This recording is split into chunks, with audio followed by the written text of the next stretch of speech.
সালাত আপনার কবুল হওয়ার জন্য পূর্বতম ফরজ শর্ত হচ্ছে আপনি শরীর পাক এবং কাপড় পাক। আপনি পবিত্রতা ছাড়া, আপনি শরীর পবিত্রতা, পোশাক পবিত্রতা ছাড়া আপনি নামাজে দাঁড়িয়ে গেছেন, আপনি হয়তো দেখা গেল কি আপনি যে জায়গায় নামাজে দাঁড়াইছেন ওই জায়গাটা অপবিত্র, এই জন্য শরীর পাক, কাপড় পাক, নামাজের জায়গা পাক, এই পবিত্রতা অর্জনগুলো আপনি যদি না করে আপনি নামাজে দাঁড়িয়ে যান, আসলে আপনি দেখতেছেন, সবাই দেখতেছে আপনি নামাজি, আসলে আপনি নামাজি না। আপনার মধ্যে ওই নামাজটা আপনার কোনো কাজে আসতেছে না।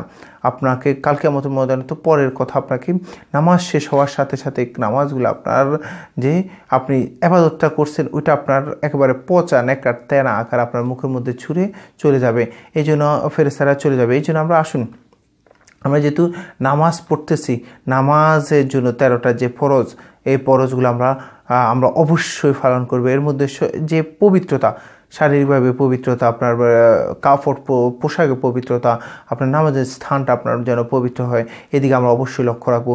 নাইলে আমাদের এই নামাজ, এই ইবাদত বন্দেগী আল্লাহর দরবারে কোনো কবুল হচ্ছে না।